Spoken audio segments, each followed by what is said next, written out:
வேலையா இருக்கலாம். எதுவா வேணா இருக்கலாம்.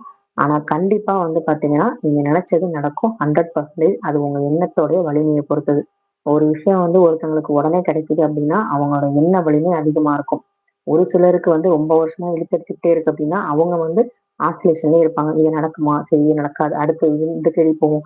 இங்க போனா இது நடக்குமா? இது நடக்கலையா? அப்டின்னு சொல்லிட்டு மாத்தி, மாத்தி கடவுள மாத்துற மாரி அவங்களோட எண்ணங்களையும் வந்து மாத்திக்கிட்டே இருப்பாங்க. இன்னைக்கு இந்த ஆசைப்படுவாங்க, நாளைக்கு இன்னொரு ஆசைப்படுவாங்க.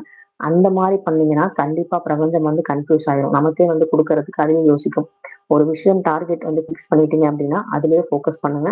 அது கிடைக்கிற வரைக்கும் அடுத்த விஷயத்த நீங்க வந்து நினைக்காதீங்க. அந்த விஷயம் கிடைச்சதுக்கு அப்புறமா நம்ம வந்து அடுத்த விஷயத்த பத்தி யோசிக்கணும். இப்ப எனக்கு வந்து குழந்தை வேணும் அப்டின்னா, நான் அத பத்தி மட்டுமே திங்க் பண்ணணும். அது வந்து நமக்கு இருந்தா எப்படி இருக்கும்? அது வீட்ல இருந்தா எப்படி வந்து சந்தோஷமா இருக்கும்?